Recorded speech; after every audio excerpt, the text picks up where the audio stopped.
ฝากคนจนให้ทุกคนเท่ากันมาตรฐานเดียวขอเจริญพร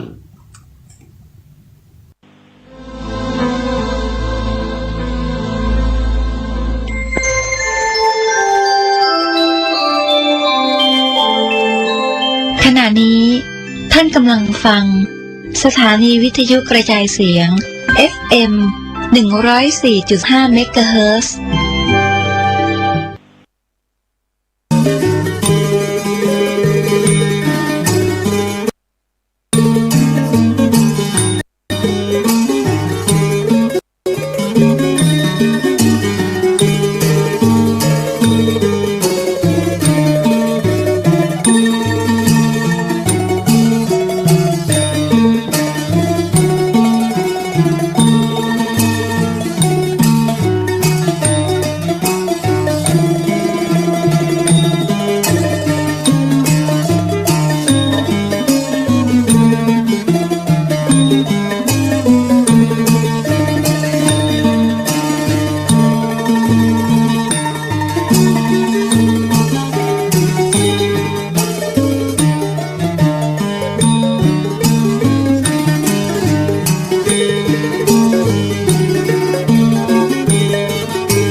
Thank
เ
ค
ค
ม่อนห้วยแก้วหรือว่ารัตนารามในที่นี้พร้อมกับอดีตบุรพาจารย์ผู้มีคุณูปการต่อการสร้างการแปลงวัดม่อนห้วยแก้วกราบไหว้สาเมตตาประใดท่านพระคุณเจ้าท่านพระครูกัลยาท่านพระครูกัลยาณปราโมทนะครับหลวงพ่อสมหวังซึ่งเป็นเจ้าอาวาสและก็พระคุณเจ้าพระมหาเถรานุเถระเจ้าคณะพระสังฆาธิการพระภิกษุสามเณรที่เคารพทุกรูปนะครับขอความผาสุกความเจริญในธรรมจงเป็นของบรรดาพ่อพี่น้องคณะศรัทธาสาธุชน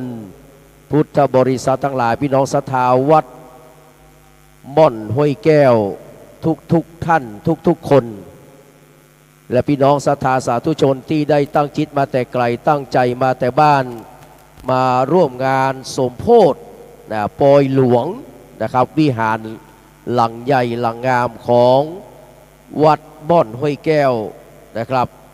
ในวันนี้เป็นวันที่เราจะได้ทำพิธี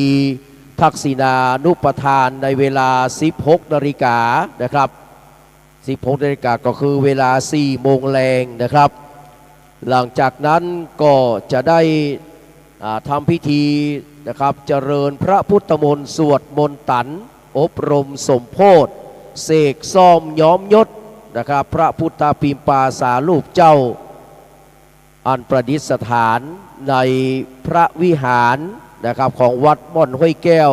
และเสนาสนะถาวรวัตถุทั้งหลายของวัดห้วยแก้วนะครับม่อนห้วยแก้วนะครับแล้วก็จะมีการแสดงพระธรรมเทศนา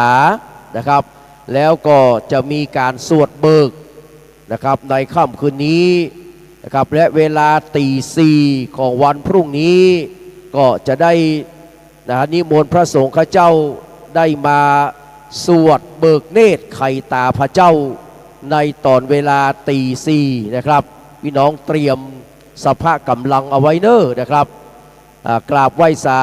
นะครับกราบนมัสการขอบพระคุณในเมตตาบารมีธรรมของท่านพระคุณเจ้าท่านพระครูสมุวิสุวัตรวรกิจโจนะครับเจ้าอาวาสวัดฝ่ายหินผู้อำนวยการสถานีคลื่น 104.50 เมกะเฮิรตซ์ครับที่ได้มาทำการถ่ายทอดเสียงและภาพนะครับไปยังสถานที่ต่างๆนะครับที่ไปถึงนะครับก็พี่น้องที่อยู่ต่างบ้านมาได้มาก็ยกมือไหว้ไปมือสาเนอร์นะครับวันนี้นะครับสถานี 104.5 พบกับคลื่นสีขาวเนาะได้ทำการถ่ายทอดเสียงถ่ายทอดสัญญาณไปยังที่ต่างๆนะครับเพื่อพี่น้องสถานนักศีลนักบุญนะครับล้านนาไทยของเขาได้หูข่าวการบุญการกุศลคือการนะครับฉลองสมโภชปอยหลวงนะครับวัดม่อนห้วยแก้วกับวัดม่อนห้วยแก้วอย่างตามประวัติที่เราหูกันมาก็คือเปิ้นสร้างแปลงกันตั้งแต่ปี 2500 นะครับ37นะครับถ้าผมจำมาผิดนะครับปี 2537 นะครับในสมัยนั้นนี่นะครับก่อนที่เขาจะแปลงก่อร่างสร้างแปลงวัดม่อนห้วยแก้วแห่งนี้ก็เป็นสถานที่บำเพ็ญประโยชน์เนาะเป็นที่ว่างนะครับป้อหลวงบ้านป้อกำนันถึง2 หมู่บ้านนี่นะครับป้นกหารว่าวัดนะครับดอยลอที่เราเคยไปทำบุญกันในสมัยนั้นเนี่ยครับมันอยู่ห่างไกลเวลาไปก็ลำบากตอนที่หนุ่มๆก็ไปง่ายอยู่นะครับแต่พอแก่ตัวเข้ามาเป็นคนเฒ่าคนแก่ก็ไปทำบุญยากกับป้อกำนันก็ดีป้อหลวงบ้านก็ดีป้อหลวงยังอยู่นะครับป้อหลวงตาเนาะวงตาเขียวเพิ่นยังอยู่แต่ป้อกำนันเปิ้นไปแล้วนะครับก็เลยปรึกษาหารือกันนะครับว่าเราจะสร้างวัดขึ้นมาแห่งที่หนึ่งเพื่อเป็นที่การรองรับทำบุญสุนทานครับเสร็จแล้วเพื่อก็ประชุมกันนะครับได้ข้อตกลงกันว่านะครับแรกๆก็เป็น ของสำนักสงฆ์นะเป็นสำนักสงฆ์นะครับกล่าวว่ารัตนารามเนาะรัตนารามแล้วก็สภาพพื้นที่ต่างๆนะครับมันมีกล่าวว่าห้วยนะน้อยๆนะครับมีเขาสลับซับซ้อนกันน้อยเพื่อก็เลยตั้งชื่อขึ้นมาใหม่ว่านะครับม่อนห้วยแก้วใจชื่อม่อนห้วยแก้วแล้วก็ไปกราบไหว้สาอาราธนานะครับท่านพระอาจารย์สมหวังกัลยาณธรรมโมนะครับซึ่งเป็นศิษย์ของครูบาอินวัดฝาลังมานั่งนะครับมานั่งเป็นเจ้าอาวาสรักษาการเจ้าอาวาสโดยเมตตาปรมีธรรมของหลวงปู่นะครับพระสุพมยานเถรซึ่งในสมัยนั้นก็คือหลวงปู่ทองนะครับหลวงปู่ทองสิริมังคโลนะครับได้มาเมตตามานั่งนักมาสร้างมาแปลงนะครับท่านอาจารย์สมหวังนี้แรกๆว่าสร้างวัดม่อนห้วยแก้วแล้วข้าจะขอปิกไปอยู่กับครูบาอินนะครับที่วัดฝาลังเจ้าคณะตำบลดอยลอเขต1เขต2ก็มาร่วมเป็นประธานในการก่อสร้างตัวเองนะครับเสร็จแล้วนะครับในที่สุดก็ได้รับคำว่ารับการแต่งตั้งเนาะจากพี่น้องคณะสถาคณะสงฆ์ก็คือเป็นเจ้าอาวาสแล้วก็ได้เลื่อนนะครับสมณศักดิ์เป็นพระครูสัญญบัตรกัลยาณปราโมทย์จนถึงวันนั้นและวันนี้นะครับใช้เวลาก็30-40 กว่าปีแล้วครับตอนนี้กลายเป็นท่านอาจารย์สมหวังนะครับของวัดม่อนห้วยแก้วไปแล้วครับไปไหนมาได้ละนะครับเป็นเจ้าอาวาสแล้วก็อยู่ที่นี่ตลอดไปจนถึงวันนี้มีปอยหลวงนะพี่น้องเนอะเปิ้นได้ก่อร่างสร้างแปลงถาวรวัตถุนะครับในวัดม่อนห้วยแก้วได้พัฒนาวัดม่อนห้วยแก้วคือเป็นรมณียสถานเป็นสถานที่รื่นรมทัศนานะครับเบิกบานสำราญอุรารมณ์สำหรับเทวดาและมนุษย์ทั้งหลายนะครับเวลาได้มาม่อนห้วยแก้วเนี่ยม่วนอกม่วนใจถึงนะครับสัปปายะสถานแห่งนี้นะครับก็วันนี้ก็ท่านอาจารย์สมหวังพร้อมด้วยคณะศรัทธาและศิษยานุศิษย์ทั้งหลายนะครับก็ได้กึศถึงเนาะนะครับบุญคุณนะครับคนที่เคยก่อสร้างห้างแปลงพระคุณเจ้าอย่างพระเดชพระคุณหลวงพ่อพระพรหมมงคลนะครับหรือว่าหลวงปู่ทองสิริมังคโลในสมัยที่เป็นพระสุพมยานเถรนะครับที่วัดนะครับพระธาตุสีจอมทองนี่นะครับเพิ่นได้มานั่งนักได้แปลงครูบาอาจารย์สังฆเถระหลายรูปได้มรณภาพไปแล้วพ่อกำนันผู้ดำริก่อสร้างนะครับในครั้งแรกก็ถึงแก่มรณกรรมไปแล้วหูเปิ้นเอามาแล้วนะครับถ้าไผ่นะครับลำลึกนึกถึงนะครับบุพการีชนเนาะนะครับคนที่มีอุปการะคุณต่อเฮาเนาะที่เป็นบรรพบุรุษเป็นบรรพสตรีบางมีหูเปิ้นก็เขียนชื่อได้นะครับเขียนชื่อปู่ย่าตายายปู่ย่าตาทวดบรรพบุรุษทั้งหลายเขียนก้าชื่อแล้วก็เอาไปจมนะครับในขันท่านได้ด้วยครับที่หน้าหูปเลยนะครับเขาบอกมีหูปต้องเอาหูปมาก็ได้นะครับเขียนชื่อเอาเนอะใส่กระดาษเปล่าแล้วก็ตั้งจิตอธิษฐานนะครับวันนี้เราจะได้ทำทักษิณานุปทานเป็นการแสดงความกตัญญูกตเวทิตาธรรมนะครับบอกว่าจะเป็นพระสงฆ์องค์เจ้าก็ดีบอกว่าเป็นพี่น้องศรัทธา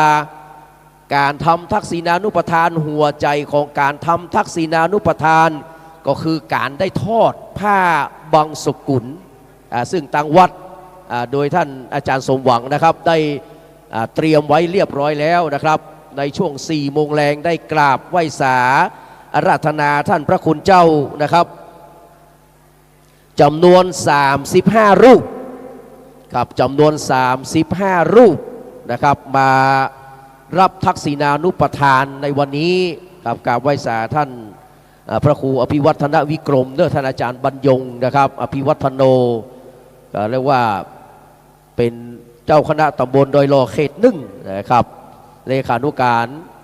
เจ้าคณะอำเภอดอยลอนะครับก็คือเป็นลักชัยนะครับแห่งรูปท่านอาจารย์วรรณชัยนี่มาช่วยพร้อมกันนะครับก็ได้มาดูแลควา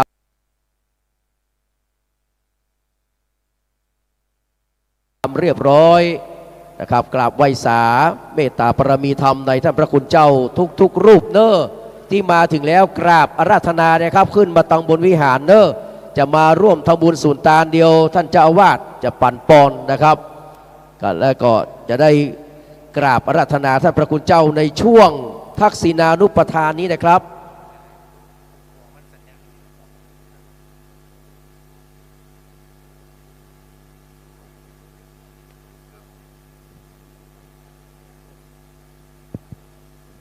กับในช่วงทักษิณานุปทานนี้ครับขออนุญาตอ่านรายชื่อนะครับของท่านพระคุณเจ้าที่เขาได้กราบอาราธนานะครับได้กราบอาราธนามารับทักษิณานุปทานในวันนี้นะครับมีท่านอาจารย์มนตรีปัญญาสโรนะครับที่พักสงฆ์ทุ่งบุรีดอยหล่อนะครับที่แล้วก็ท่านพระปลัดภพนะครับท่านปลัดภพยาณสังวโรนะครับจากที่พักสงฆ์ม่อนปูอินเนาะที่อำเภอดอยหล่อเช่นเดียวกันครับแล้วก็ท่านพระครูโอภาสวรกิจนะครับจากวัดกิ่วแลน้อยสันปะตองนะครับแล้วก็วัดกู่แก้วนาคราชนะครับป่าซางเนอะครับวัดกู่แก้วนาคราชป่าซางเขียนชื่อเนอะนะครับเขียนชื่อที่ท่านปากกานี่ครับเอาปากกาไปใครที่นึกถึงบรรพบุรุษของตัวเก่ามาเขียนชื่อเลยเนอะครับจะเอากี่คนก็ได้ไม่ต้องเขียนชื่อตัวเก่าเขียนแก้ชื่อพ่อชื่อแม่ชื่อบรรพบุรุษเขานะครับเป็นการระลึกนึกถึงเอาไปจอมที่ขันพุ่นนะครับที่หน้าหูพุ่นนะครับกับเรียนเจอเลยเนอะทุกคนทุกท่านนะครับได้มีส่วนร่วมแสดงความกตัญญูกตเวทีในวันนี้นะครับครับนอกจากนั้นก็ยังมีนะครับวัดกูงูลืนป่าซางนะครับวัดคันธาวาสนะครับวัดคันธาวาสดอยหล่อครับท่านพระครูสุคนบุญญากรนะครับท่านพระครูสุนทรธรรมโชติวัดจำลองนะครับท่านพระอธิการวังนะครับภาษาท่าจิตโตอันนี้วัดเชตวันนะครับแล้วก็วัดดงเหนืออำเภอเวียงหนองล่องละปูนนะครับพระอธิการนครติดสวโรอันนี้วัดดอนชัยนะครับท่านพระครูท่านพระสมุรุ่งโรจน์ทีตะคุโนอันนี้วัดดอยตุโกเนาะสันปะตองนะครับท่านพระครูปัญญาพิสุทธิ์ครับวัดตุงอ้อดอยลอนะครับพระอธิการสุขปรีชาโนนะครับวัดบ้านถ้ำดอยลอท่านพระสมุจำลองนะครับอรัสโรนะครับวัดป่าลานสองแควดอยลอนะครับท่านพระครูปิยะศีลวิเชียนนะครับวัดนี่วัดป่าลานเช่นเดียวกันครับวัดป่าลานสันติสุขนะครับป่าลานสองแควกับป่าลานสันติสุขอยู่คนละที่นะครับกับคนละตำบลเนาะแต่ชื่อเดียวกันนะครับท่านพระปรัตสมบูรณ์คุณสัมปันโนนะครับวัดป่งอ้อป่งจ้อนะครับป่งจ้อเนาะวัดป่งจ้อโดยหล่อนะครับท่านพระครูมงคลธรรมกรอนันโทนะครับอันนี้เป็นวัดมงคลวารีอยู่จอมทองนะครับท่านพระครูวรวัฒน์พิสารนะครับอันนี้วัดวังกู่อำเภอป่าซางจังหวัดลำพูนนะครับพระอธิการรุ่งโรจน์อภัสโรวัดวังดินอำเภอจอมทองนะครับท่านพระครูสุตะกัลยาณกิจนะครับอันนี้วัดวังผางนะครับเวียงหนองล่องท่านพระอธิการบุญช่วยนะครับวัดสีแดนเมืองอำเภอดอยหล่อนะครับท่านพระครูสุทธิกิตยาพรนะครับอันนี้วัดสีทรายมูลอำเภอดอยหล่อนะครับท่านพระอธิการวสันต์ฐานะธรรมโมนะครับวัดศรีรัตนารามอำเภอสันปะตองนะครับท่านพระสังฆรักษ์ธนัทศีลสังวโรนะครับวัดคีรีชัยนิมิตรกิวแลป่าเป้าจะไม่วางนะครับท่านพระอธิการอเนกฉันทากาโมวัดศิลามงคลดอยหล่อและท่านพระคุณเจ้าจากวัดศพหานอำเภอสันปะตองนะครับพระมหายานะสัจจยาโนนะครับอันนี้เพิ่นมาจากวัดสองแควนะครับสองแควโดยหล่อนะครับแล้วก็ท่านพระคุณเจ้าจากวัดหนองเกิดนะครับอำเภอป่าซางท่านเจ้าอาวาสจากวัดหนองลั่วนะครับแล้วก็ท่านพระคุณเจ้าจากวัดหนองหอยเก่านะครับอำเภอจอมทองนะครับ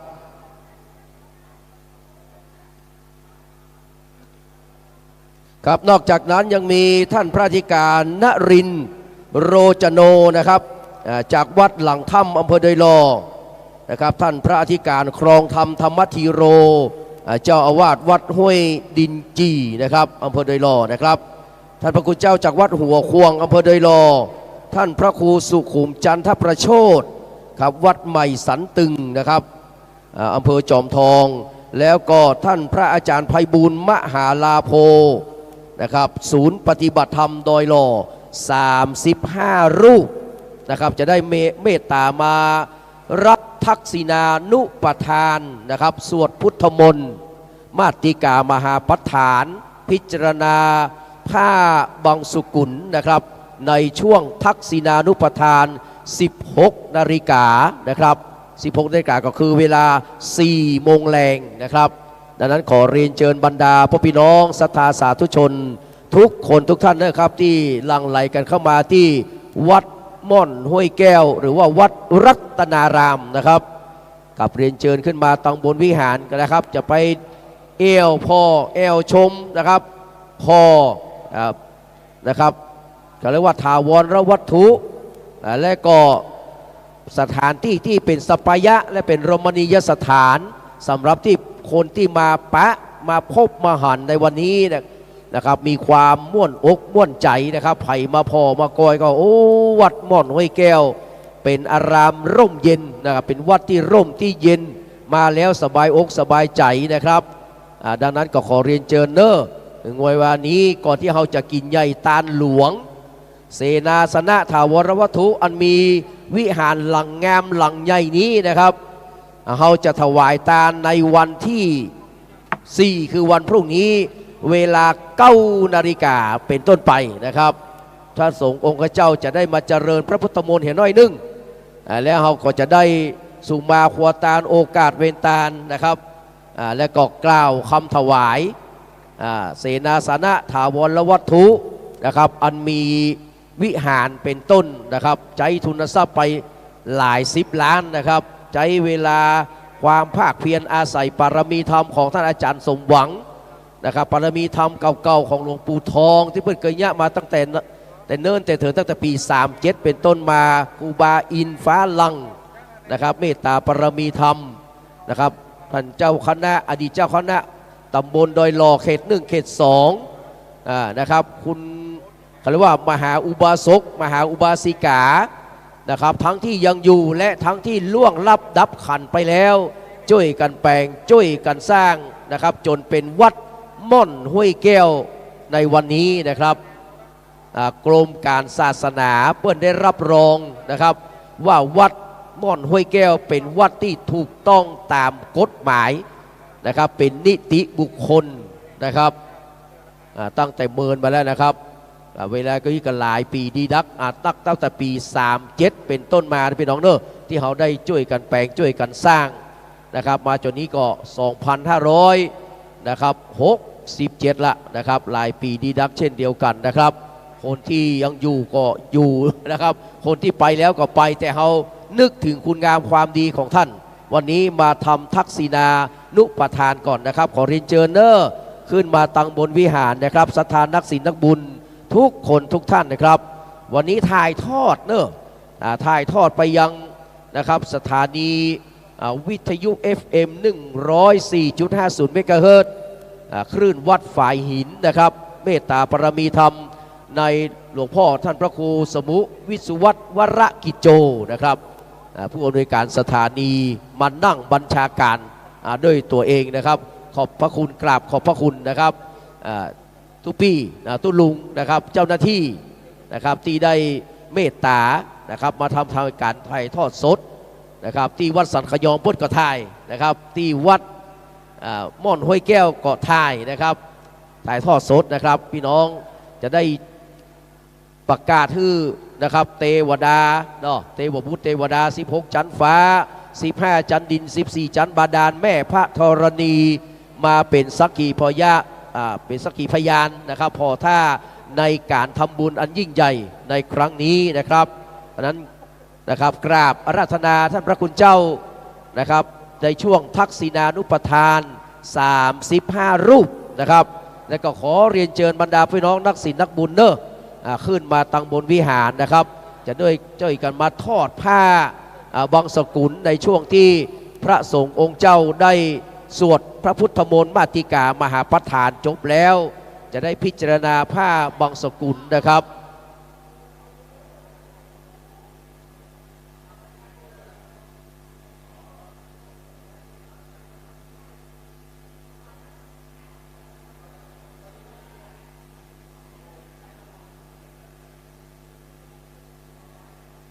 ใครจะบันทึกภาพก็เรียนเชิญนะครับในช่วงนี้นะครับกราบเรียนเชิญด้วยครับ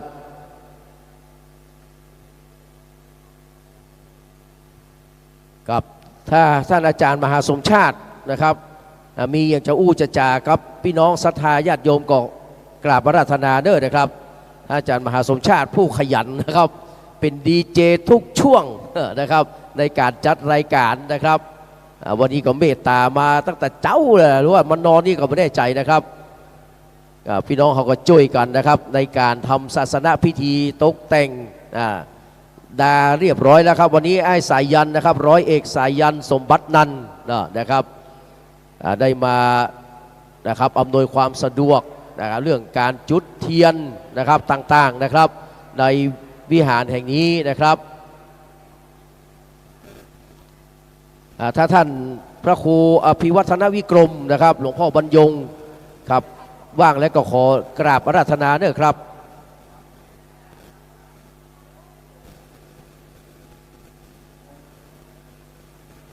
เรียนเชิญบรรดาพ่อพี่น้องคณะสัทธาเขาเด้อครับขึ้นมาตรงบนวิหารเด้อครับขึ้นมานั่งนะครับบนวิหารเพื่อนนะครับ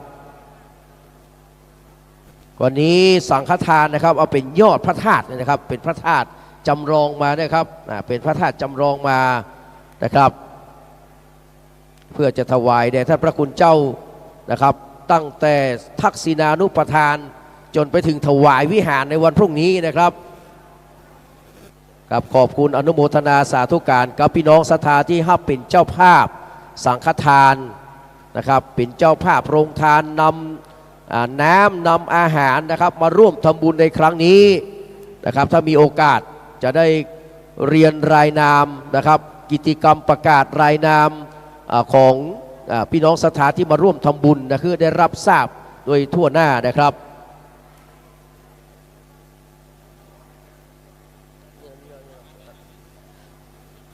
กับนิมนต์ท่านพระสงฆ์ที่ผมได้อ่านชื่อไปนะครับขอ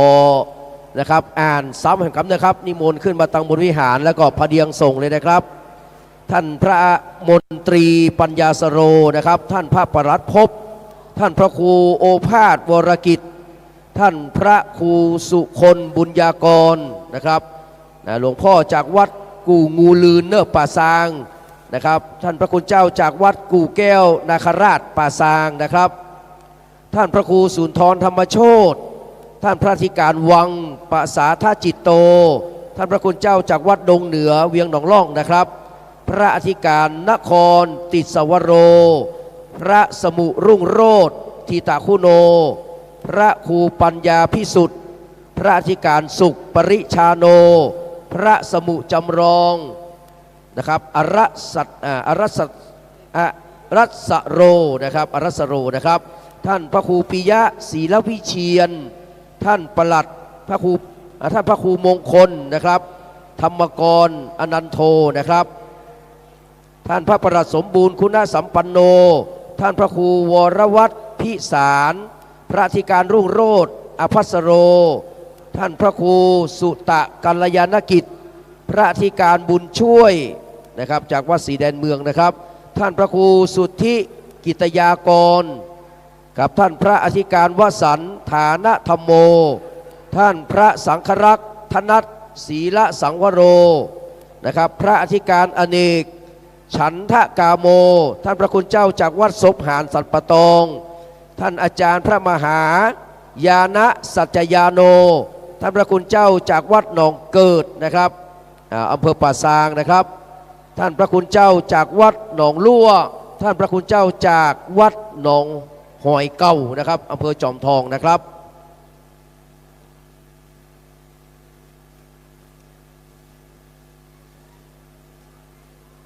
กับท่านพระอธิการนรินทร์โรจโนนะครับท่านพระอธิการครองธรรมธรรมธีโรนะครับท่านพระคุณเจ้าจากวัดหัวควงดอยลอนะครับท่านพระครูสุขุมนะครับจันทประโชตนะครับและท่านพระไพบูลย์มหาลาโภนะครับนิมนต์เด้อครับท่านครูบาอาจารย์สังฆเถระที่มีอายุพรรษานิมนต์มานั่งตั้งหน้าเนี่ยครับครับท่านพระคุณเจ้าที่มีอายุพรรษามานั่งตัวหลวงพ่อเพนเนอร์นะครับครับนิมนต์เลยนะครับมานั่งตั้งหน้าเพราะว่าจะได้พิจารณาผ้านะครับบางสุกุลตัตตินีนะครับกราบไหว้สาราธนานะครับท่านพระคุณเจ้าที่กำลังเดินทางมาถึงนะครับทุกวัดนะครับกราบไหว้สานะครับอาราธนานะครับ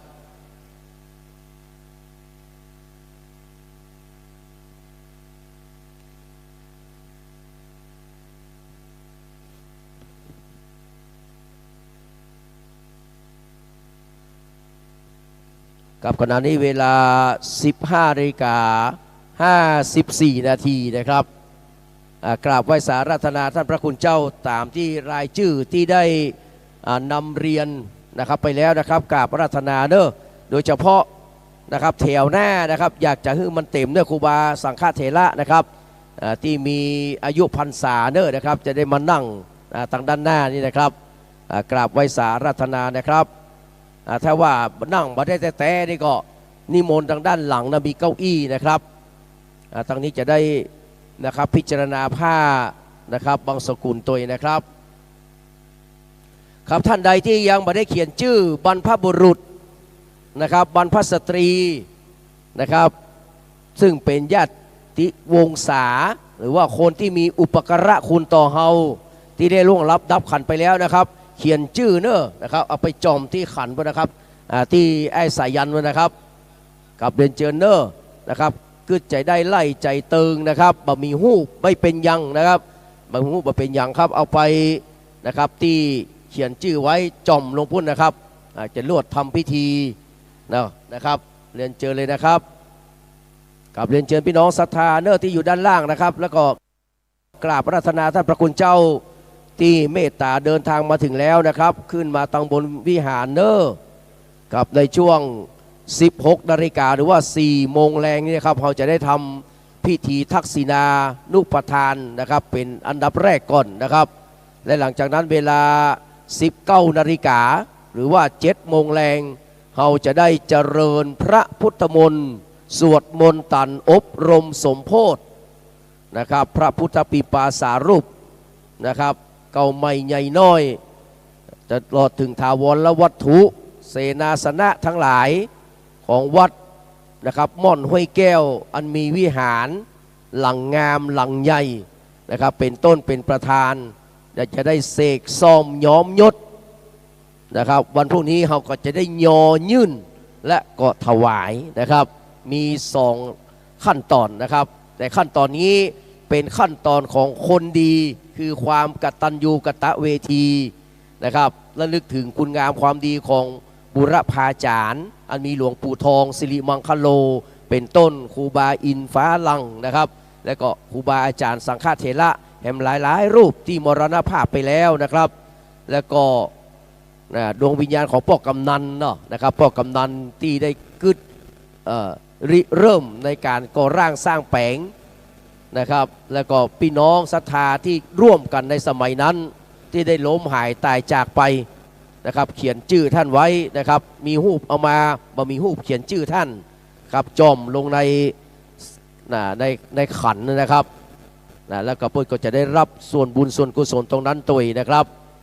ก็ฝากไว้กับพี่น้องศรัทธาเฮาทุกคนทุกท่านเด้อนะครับขึ้นมาทางด้านบนนะครับมาบนวิหารเด้อกับไหว้สาราธนาท่านพระคุณเจ้าเลยนะครับ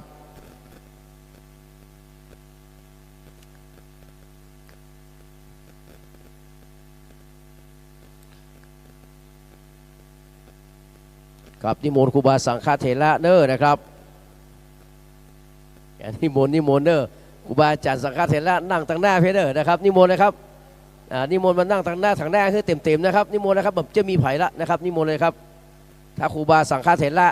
ผู้ใหญ่มาเขาก็จะนิมนต์เพื่อนนั่นตั้งหลังเนาะครับนิมนต์เลยครับครับนิมนต์เลยครับนิมนต์เลยครับนิมนต์เลยครับนิมนต์เลยครับนิมนต์เลยครับครับเอาไปไว้นะครับผมเชิญเลยครับครับเดี๋ยวจะได้ทำพิธีเลยนะครับ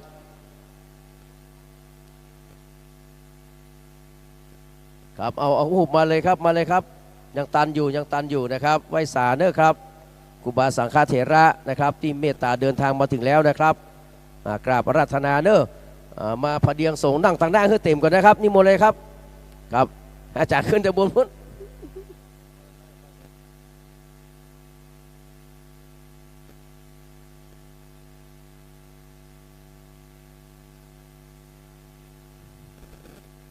นิมนต์ท่านพระครูอภิวัฒนวิกรมเนอะ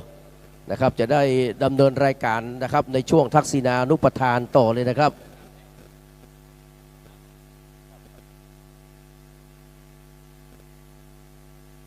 ครับนิมนต์เลยครับครูบาสังฆเถระท่านพระครูสมุวิสุวัตรวัตเพศเนอะนิมนต์เลยครับนิมนต์เลยครับครับนิมนต์นิมนต์ท่านพระคุณเจ้าเลยครับมันจะมีไผ่ละครับนิมนต์เขาอยากจะให้แถวหน้าเต็มๆนะครับแถวหน้าเต็มๆเขาก็เริ่มประกอบพิธีได้ตามเวลานะครับครับนิมนต์เลยครับนิมนต์เลยครับครูบาสังฆเถระครับนิมนต์ครับ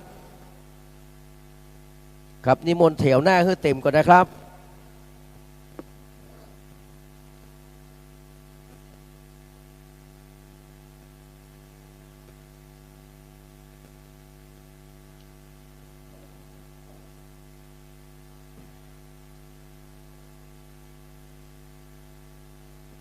ครับนิมนต์นะครับนิมนต์ตั้งหน้า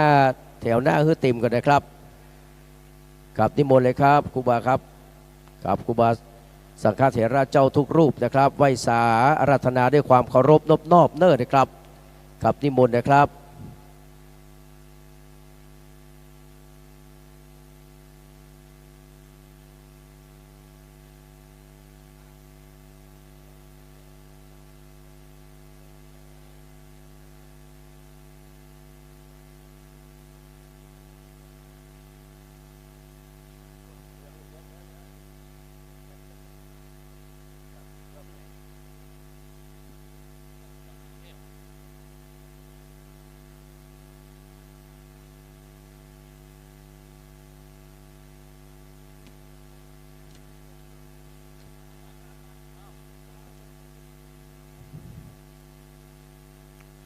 นิมนต์เลยนะครับพระคุณเจ้า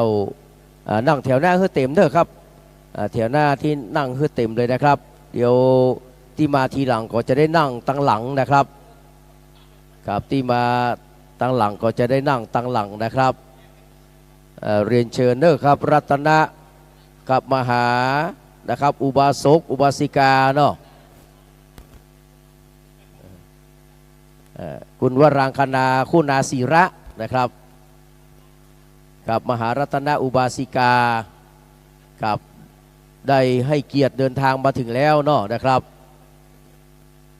เดี๋ยวในช่วงเรียนเชิญศรัทธาญาติโยมนะครับท่านพระครูอภิวัฒนวิกรมนะครับเจ้าอาวาสวัดปากทางเจริญเลขานุการเจ้าคณะอำเภอดอยลอรักษาการนะครับเจ้าคณะตำบลดอยลอเขตหนึ่งครับเขาจะบอกว่าที่นี่ก็ไม่ได้เตี้ยนะครับเดี๋ยวจะได้ดำเนินรายการในช่วงที่พระสงฆ์ข้าเจ้าได้มาพร้อมเป็นที่เรียบร้อยแล้วนะครับ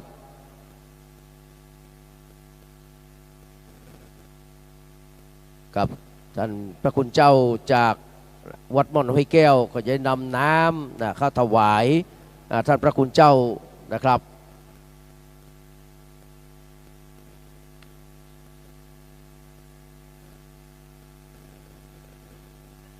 ครับเรียนเชิญนะครับพี่น้องศรัทธาญาติโยมเฮาเนอร์ครับศรัทธาสาธุชนทุกคนทุกท่านเนอร์ที่กำลังเดินทางมาถึงครับขึ้นมาตั้งบนวิหารเลยนะครับครับนิมนต์ท่านพระคุณเจ้านะครับสังฆเถระทุกรูปเนอร์ครับที่ได้เมตตาเดินทางมาถึงแล้วนะครับในช่วงทักษิณานุปทานบางรูปอาจจะมาก่อนเนาะเพื่อนอาจจะนิมนต์วันพรุ่งนี้แต่มาก่อนทักษิณาเพราะว่ามีศาสนกิจนะครับอันนี้ก็เป็นไปตามปกตินะครับไม่มีปัญหานะครับนิมนต์เลยนะครับ กับวันนี้เราอยู่ด้วยกันคืนหุ่งเนอะครับตั้งแต่นะครับ1 ทุ่มเป็นต้นไปจนถึงตี 2 ตี 3เนอะแล้วตี 4ก็มาปะกันแห่งกัมนะครับตี 4ในช่วงไข่ตาพระเจ้าครับปี 4ก็ช่วงไข่ตาพระเจ้าเบิกเนตรไข่ตาพระเจ้านะครับพระคุณเจ้าก็แห่มชุด1ครับหลังจากที่สวดมนต์นะครับเจริญพระพุทธมนต์สวดมนต์ตันแล้วก็จะเป็นการแสดงพระธรรมเทศนา3 กันเริ่มตั้งแต่ปฐมสมโพธินะครับพุทธาภิเษกและก็ธรรมจักรนะครับจากนั้นก็จะฟังสวดเบิก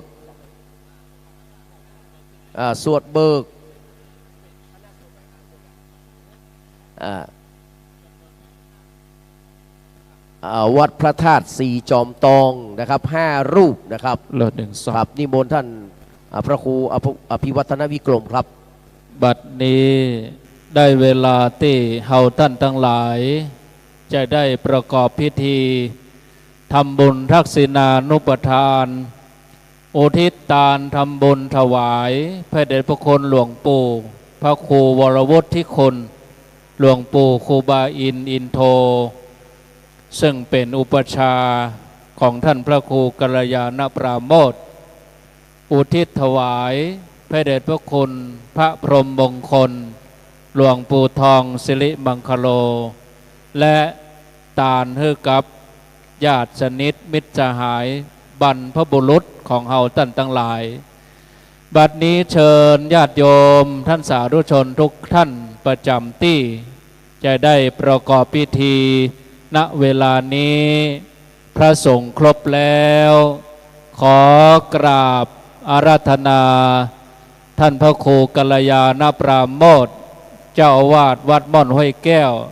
ได้จุดธูปเทียนบูชาพระรัตนตรัยณโต๊ะหมู่บูชาขอกราบอาราธนานิมนต์ครับเชิญทุกท่านได้ตั้งอกตั้งใจประนมมือขณะที่ท่านพระครูกัลยาณปราโมทย์ได้จุดธูปเทียนบูชาพระรัตนตรัยตั้งใจประนมมือเนอทุกท่านณบัดนี้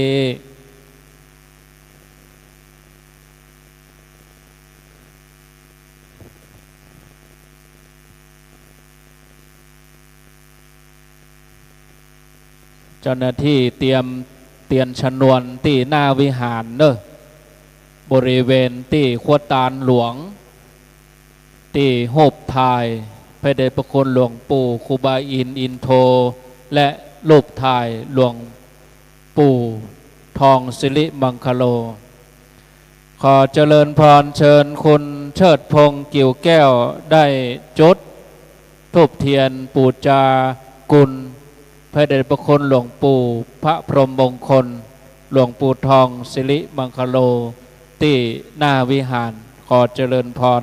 ที่ต้นขวดตาลหลวงฮันเนอร์ขอเจริญพรพร้อมกันนี้ขอเจริญพรเชิญคณะญาติธรรมของคุณวรางคณาคุณาศิละได้จุดธูปเทียนบูชาคุณ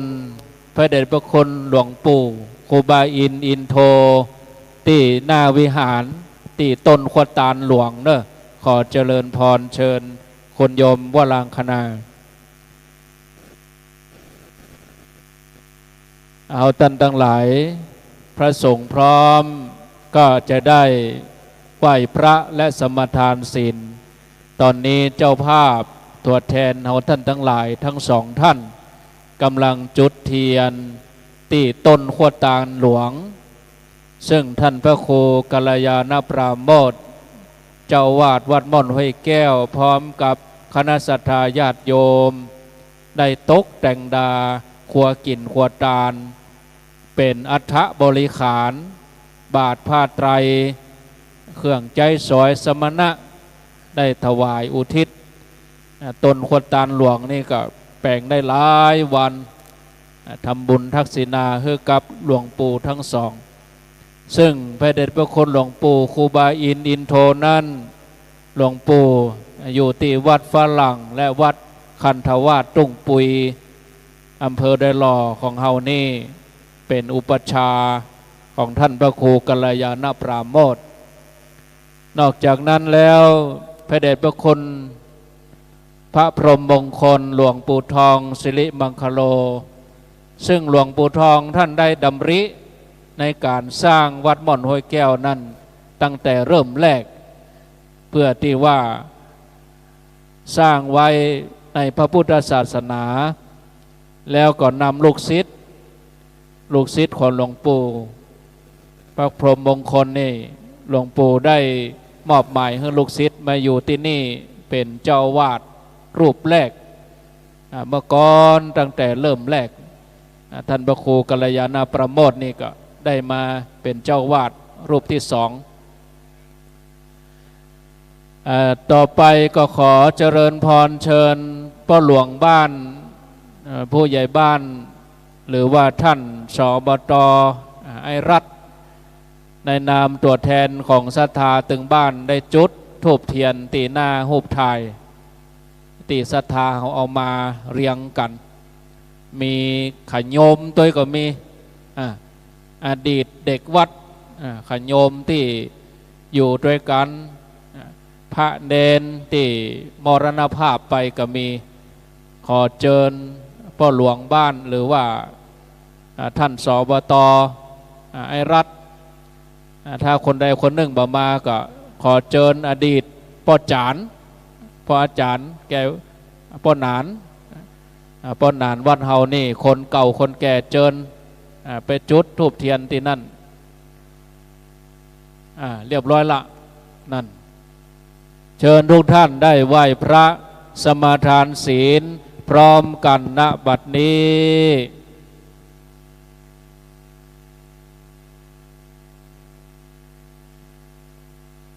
ครับจากนี้ไปเรียนเชิญทุกคนทุกท่านได้ทำจิตคือเป็นสมาธินะครับ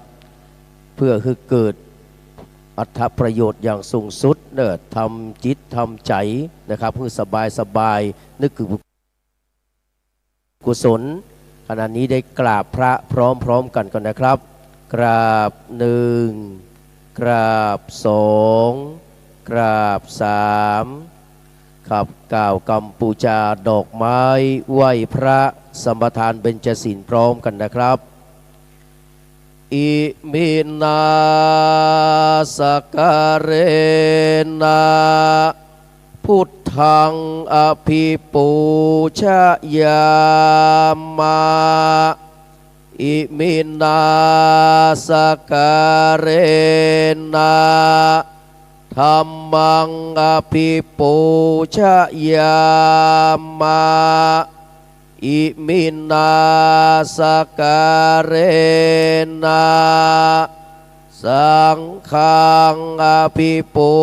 ชยามาอรหังสัมมาสัมพุทโธภควาพุทธังภควันตังอภิวาเทมิกราบสวากขาโตภควตาธัมโมธัมมังนะมัสสามิกราบสุปฏิปันโนภควโตสาวกสังโฆสังฆังนะมามิครับต่อไปอาราธนาเบญจศีลพร้อมกันนะครับมะยังพันเตวิสุงรักนัตหายาติสรณเนนะสหปัญจศีลานิยาจามะทุติยัมปิมะยังพันเตวิสุงรักนัตหายาติสรณเนนะสหปัญจศีลานิยาจามะตติยัมปิมะยังพันเตวิสุงรักนัตหายาติสรณเนนะสห ปัญจศีลานิยาจามะนะโมตัสสะภะคะวะโตอะระหะโตสัมมาสัมพุทธัสสะนะโมตัสสะภะคะวะโตอะระหะโตสัมมาสัมพุทธัสสะนะโมตัสสะภะคะวะโตอะระหะโตสัมมาสัมพุทธัสสะนะโมตัสสะภะคะวะโตอะระหะโตสัมมาสัมพุทธัสสะนะโมตัสสะภะคะวะโตอะระหะโตสัมมาสัมพุทธัสสะนะโมตัสสะภะคะวะโตอะระหะโตสัมมาสัมพุทธัสสะพุทธังสรณังคัจฉามิ พุทธังสรณังคัจฉามิ ธัมมังสรณังคัจฉามิ ธัมมังสรณังคัจฉามิ สังฆังสรณังคัจฉามิ สังฆังสรณังคัจฉามิ ทุติยัมปิพุทธังสรณังคัจฉามิ ทุติยัมปิพุทธังสรณังคัจฉามิ ทุติยัมปิธัมมังสรณังคัจฉามิ ทุติยัมปิธัมมังสรณังคัจฉามิ ทุติยัมปิสังฆังสรณังคัจฉามิ ทุติยัมปิสังฆังสรณังคัจฉามิ ตติยัมปิพุทธังสรณังคัจฉามิ ตติยัมปิพุทธังสรณังคัจฉามิ ตติยัมปิธัมมังสรณังคัจฉามิ ตติยัมปิธัมมังสรณังคัจฉามิ ตติยัมปิสังฆังสรณังคัจฉามิ ตติยัมปิสังฆังสรณังคัจฉามิ ปานาติปาตาเวรมณีสิกขาปะทังสมาธิยามิ ปานาติปาตาเวระมณีสิกขาปะทังสมาธิยามิ อาทินนาตานาเวรมณีสิกขาปะทังสมาธิยามิ อทินนาทานาเวระมณีสิกขาปะทังสมาธิยามิ กาเมสุมิชาจาราเวรมณีสิกขาปะทังสมาธิยามิ กาเมสุมิชาจาราเวระมณีสิกขาปะทังสมาธิยามิ มุสาวาตาเวรมณีสิกขาปะทังสมาธิยามิ มุสาวาทาเวระมณีสิกขาปะทังสมาธิยามิ สุราเมรยะมัจจปมาสถานาเวรมณีสิกขาปะทังสมาธิยามิ สุราเมรยะมัจจปมาทัฏฐานาเวระมณีสิกขาปะทังสมาธิยามิ มานิปัญจสิกขาปะทานิสีเลนะสุขติงยันติ สาธุ โภคสัมปทา สาธุ สีเลนะนิพุติงยันติตัสมาสีลังวิโสทะเย สาธุ บัดนี้จะได้เวลาที่เฮาท่านทั้งหลายจะได้ทอดผ้าบังสุกุลพระสงฆ์ทั้งนั้นจะได้สวดมาติกาอุทิศบุญให้กับบรรพบุรุษและครูบาอาจารย์ตามลำดับไป ขอนิมนต์ท่านพระครูกัลยาณปราโมทย์เจ้าวาดวัดม่อนห้วยแก้วได้ทอดผ้าบังสุกุลลำดับที่หนึ่งขอนิมนต์ครับนิมนต์ท่านพระอาจารย์วรรณชัยชยานันโท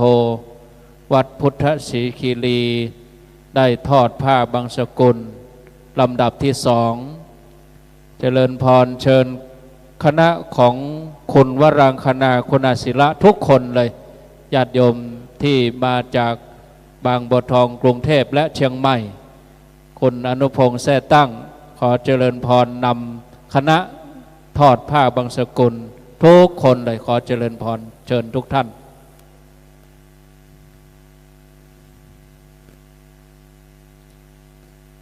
ลุกขึ้นมาแล้วก็รับผ้าบังสุกุลที่เจ้าหน้าที่แล้วก็ทอดที่ภูษายงขอเจริญพรเชิญ ร่วมด้วยช่วยกันเอาบุญด้วยกันเชิญคุณเชิดพงษ์กิ่วแก้วตัวขอเจริญพรเจิญคณะที่มาจากกรุงเทพแล้วก็เชียงใหม่เฮาได้ร่วมกันเมื่อทอดผ้าบางสกุลเรียบร้อยก็ไปนั่งที่พักรับรองเดิมพระสงฆ์จะได้สวดมาติกาและพิจารณาผ้าบางสกุลหลังจากพระสงฆ์ได้พิจารณาผ้าบางสกุลเรียบร้อยเป็นการรักษาจารีตฮีดหอยประเพณีล้านนาซึ่งท่านพระครูกัลยาณปราโมทย์ท่านมีความปรารถนาเจตนาจะได้ทำบุญทักษิณานุปทานได้นิมนต์ท่านภริการสมหมายชุตินทโลเจ้าวาดวัดครุฑเวรุวันหรือว่าวัดหนองเขียดอำเภอบ้านห้องจังหวัดละปูนท่านจะได้มาโอกาสเวนตาลสุมาควตาลในช่วงแรกอุทิศให้กับหลวงปู่พระพรหมมงคลหลวงปู่ครูบาอินโทและอุทิศบุญให้กับญาติพี่น้องเฮาตั้นทั้งหลายเชิญทุกท่านเอาบุญด้วยกันหลังพิธีนี้เสร็จเรียบร้อยประมาณ 17 นาฬิกาญาติโยมก็ไปรับประทานอาหารคณะเจ้าภาพก็เชิญรับประทานอาหารเย็นแบบขันโตกกินข้าวแรงแบบขันโตกล้านนามีการแสดงสลับไปใช้เวลาตรงนั้น2 ชั่วโมง 17 นาฬิกาหรือว่า 5 โมงเย็นญาติโยมรับประทานอาหารเรียบร้อย 19 นาฬิกาเราก็มารวมกันณที่นี่ประกอบพิธีพระสงฆ์อีกชุดหนึ่งก็จะได้มาเจริญพุทธมนต์สวดมนต์ตันพระสงฆ์จะได้นั่งปรกแผ่เมตตาตลอดทั้งคืนจนถึงเช้าวันพรุ่งนี้คณะเจ้าภาพกำลังทอดผ้าบางสกุลเรียบร้อยพระสงฆ์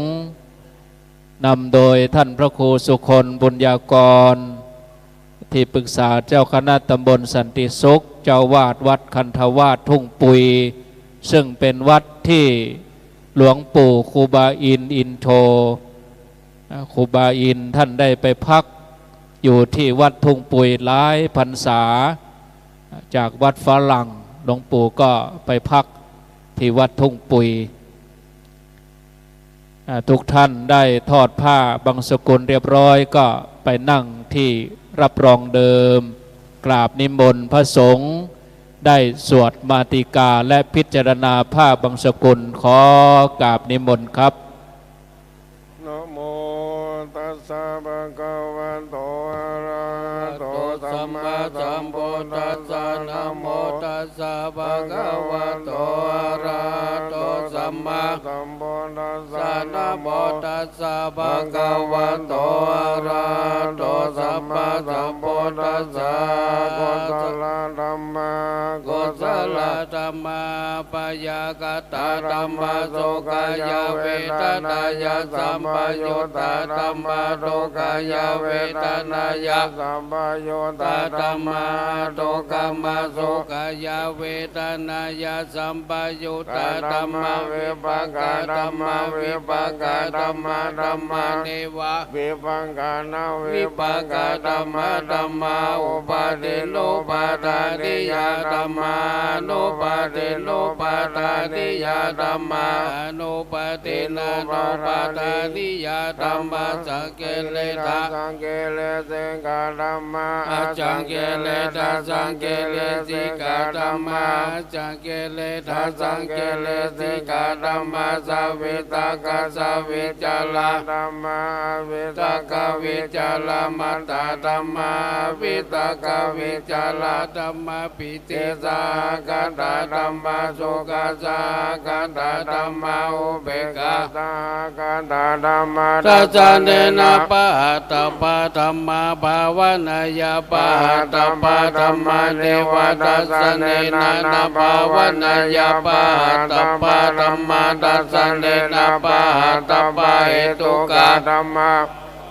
ยา ปะหะตปะเหตุกะธัมมาเนวะตัสสะเนนะนะภาวนายาปะหะตปะเหตุกะธัมมาอัจจยกะวิโดธัมมาปัจจยกะวิโดธัมมาเนวะ จายากาเมโน นาปัจจยกะเมโนธัมมาเสกะธัมมาเสกะธัมมาเนวะเสกะนาเสกะธัมมาปริตาธัมมามากัตตาธัมมา อัปปมานารามา ปริตารมนาธัมมามากัตตารมนาธัมมาอัปปมานา รมนาธัมมาเอนาธัมมามัจจิมาธัมมา นิตาธัมมา วิจาตานิยตาธัมมาสัมมาตานิยตาธัมมาอติยตาธัมมามะกาลมนาธัมมามะกาเหตุกะธัมมามะกา เทปเตโล ธัมมาอุปนาธัมมานุปนาธัมมา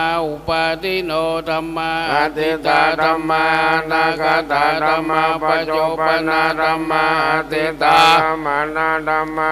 นาคตาลัมมานาธัมมาปัจจุปนาลัมมานาธัมมาสัตตาธัมมาปะเหตาธัมมาสัตตาปะเหตาธัมมาสัตตาลัมมานา ธัมมาปะเหตาลัม มา มา นา นา ธัมมาสัตตาปะเหตา ตา ลั ลั ม ม มา มา นา นาธัมมาสันเนตัสสนาสัมปติกาธัมมาอเนตัสสนาสัมปติกาธัมมาอเนตัสสนาปฏิกาธัมมาเหตุปัจจโย อาลัมมานาปัจจโยอธิปติปัจจโยอนันตลาปัจจโยสัมมานัน ตาลาปัจจโยสหัสตาปั ปั จ จ จ จ โย โยอัญญมัญญาปัจจโยนิสัยปัจจโยโอปานิสัยปัจจโยปุริสตาปัจจโยปัสสะสตาปัจจโย ปัจจโย กัมมปัจจโยวิปากปัจจโยอาหารปัจจโยอินทรียปัจจโยสารปัจจโยภกปัจจโยสัมปยุตตา ปัจจโยวิปยุตตา ปัจจโยอธิปัจจโยนาติปัจจโยวิคตาปัจจโยอวิคตาปัจจโยสาธุสาธุสาธุพระสงฆ์จะได้พิจารณาพระบังสกุลศรัทธาปนมมือตั้งใจเนอะ อาจิลังวัตยังกายโยปัตเวงาเดเสสันเตโตโสอาเปตาวิญญาโนเนลันทังวะกะเลงกะลังอายังอันตาบาหูอานิจังทุกขังอนันตาโสเจอาโสฟังเอมังกัมมาทานังปุณะภุติอานิจจาวัตสังขาราอุปัตวายาดามิโลอุปัชิตวานิโรชันเตเตสังอุปัสสโมสุโขอานิจจาวัตสังขาราอุปัตวายาดามิโลอุปัชิตวานิโรชันเตเตสังอุปัสสโมสุโขอานิจจาวัตสังขาราอุปัตวายาดามิโลอุปัชิตวานิโรชันเตเตสังอุปัสสโมสุโข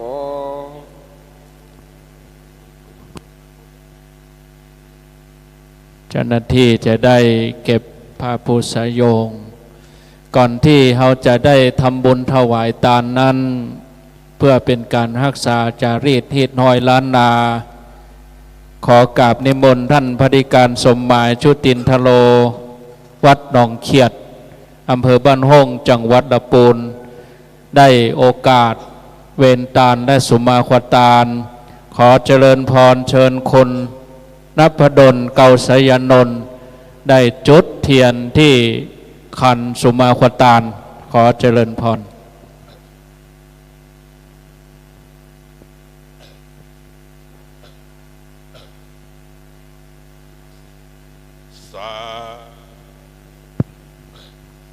สา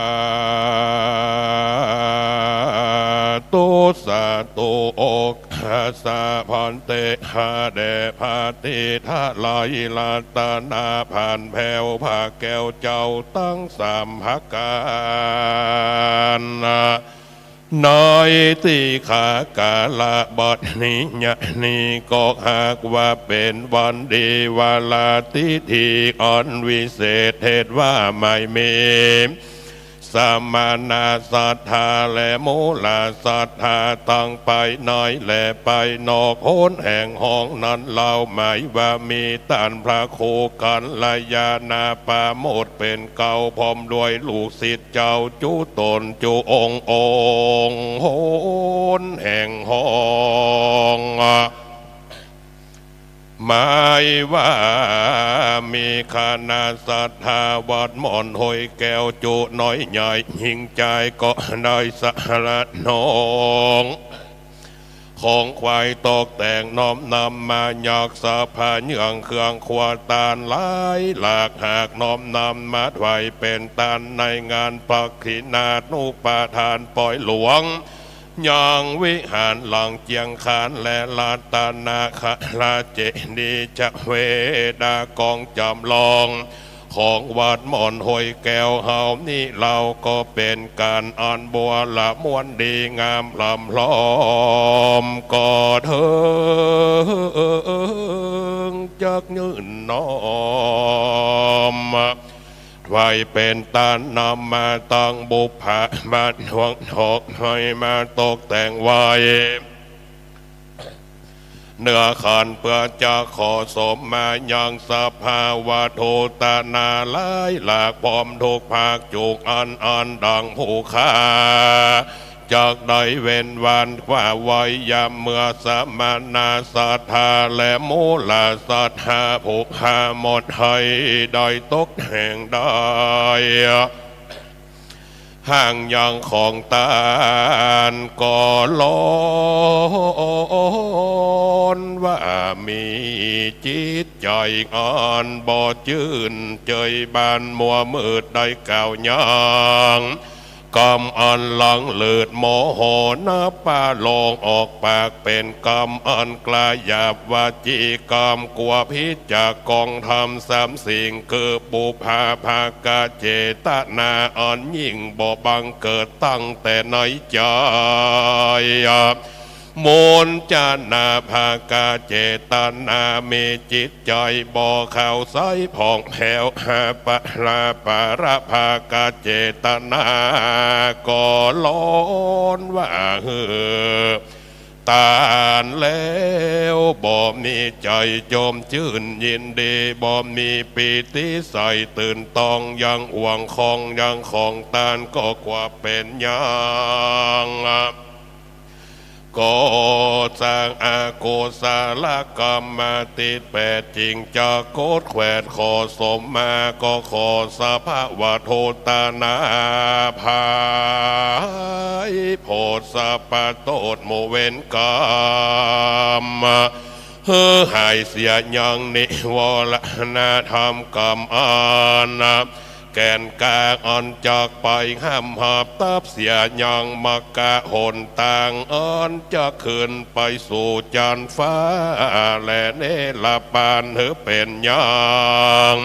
อุตตมาตานอ่อนพาเสดหมดใสแก่สมณศรัทธาและมูลศรัทธาผู้ข้าตั้งหลายนัดจุกจักมีเตียงแต่ดีลีกาญาตัวเลวาจิตวาเลมโนตวาเลสันจิจาโตสังอสันจิจาโตสังสปังโตสังขมันตุโนโสนันโตพนโตฟังละเตปาโมเตปเตาอันอยู่ดันดาวเขตของไข่ทอลนีไก่อากาศกว้างโกดสังขญาพร้อยพาดนมแผ่นพฤกษาตุกเตปดาวดันดงลี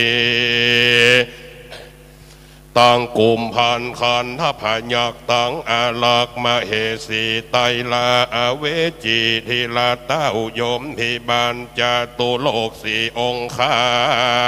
นาจมเจ เจืองเต้าลาดองค์อินมนุษย์โลกโมเตลดินอมารินอยู่จันฟ้าชอกามาขเจิญแล้วตัวตั้งโคมโซลาสะแผ่ถึงพร้อมตั้งหลายมวลมากทาลาบต่อเต่าเนวสัญญายอยกมือ10 นิ้วตั้งวางเกี่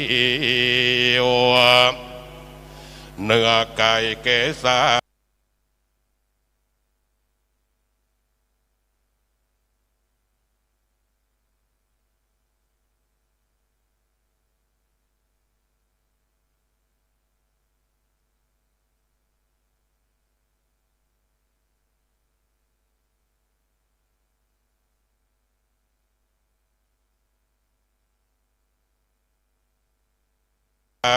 ต่างปนามามีธรรมังต่างปนามามีสังขังโยโสสมเด็จเล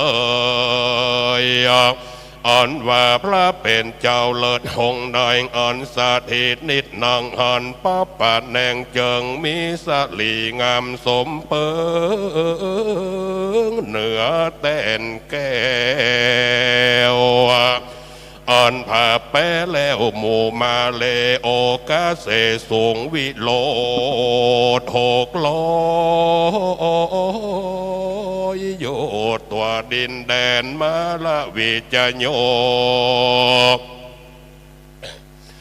ตนทาลาทาล้องส่องแจงมกะยาเนในโลเกบ่มีภัยจากมาอาจปูนปานหมู่มันบ่มาไกลใดผู้ขานบขับไว้วันตาสวาคาโตภาควตาธรรมโมธรรมังวลาธาตาลงสารังอาจเพอุลานเมมกะแลนิปานเป็นตีแล้วเสพสร้างเสวยสุขสุปฏิปันโนภาควะโตสาวกสังโฆอันว่าพระสังฆาองค์วิเศษตามย้อยเยดจุมเจย8 องค์คันเลยงามจะแหลมเป็นลูกเต้านอจีนานังสิทธิ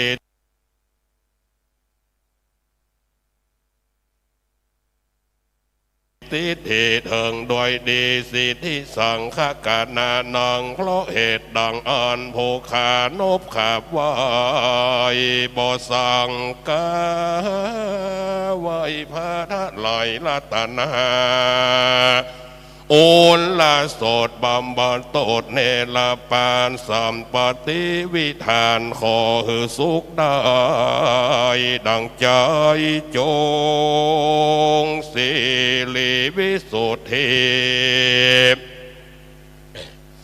สวัสดีสารีสุภามังกาลาอันพาเสดภาวะโลดสดอุดมเตลาตานาผ่านแผ่วผ่าแก้วเจ้าตั้ง3 หาการยังกี่บานงามเหลืองเหลือหมู่เฮายังเจือศรัทธาบำลงวัดห้อยม่อนห้อยแก้วเฮานี่นาดูจะดังไม้งามกำโกยกำสำขากำก่อนไปมาจูจ้อยจริงสำเร็จด้วยใจไม่ตานตั้งหลายหนุ่มเท้าอันปาก่อนเข้ามานิดนางสองอยู่รอตานด้วยมาโนบานปีติตื่นจากใดยกยืนยังวิหารหลวงเป็นตานและคาราตักนาคาราเจดีชาวเวดากององค์จำลองอันเจียงคานมาเป็นตานแต่ตีละตานังแก้วเจ้าตั้ง3 ภาการนั้นเรามิ่งมงคลเพื่อเป็นการอันใดสร้างกุศลบุญญาเขตฝังไว้ในหาทายเยตนิรันดรเป็นสิ่งทาวรอันสนิทแนบเนื้อจากกุลก่อเกืออุปธรรมจักให้มาติดประจำบ่ลาว่างแมนสาลีละหลังจากวิญญาณไปบุญบ่สูญไปไหน เสริมส่งสร้างบอนนีลาดล้างจากกาแย่น้อยปืนโลเกงอ่อนลุ่มร้อนเป็นตุกย้อนป่าปะกรรมต่างดำในธรรมพระพุทธเจ้าเทศว่าบาปเป็นเหตุเฮอรุงรังบุ้งเป็นเหตุเฮอบังเกิดขึ้นยังความสุขชื่นแห่งหัวใจบัดนี้สมณศรัทธาและมหาโมลาศรัทธาเฮาเจ้าข้าตั้งหลายต่างมีจิตใจงามจมจืนจากใดโยกยอเยินยางวิหารหลังงามและรัตนาคาราเจดีย์ชเวดากองจำลองเป็นตาลด้วยมาโนบานบังเกิดเป็นของอันพาเสดจากหัวใจถือเป็นตานะไม่ติเฮาได้สร้าง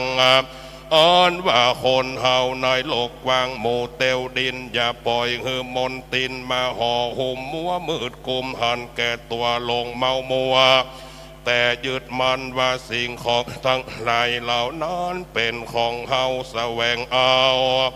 มาสอบมากอดหอมไว้เอามากองสูมยากจะเตะตุ่มควางออกมีแต่ปันปอปอกเทเวคุณ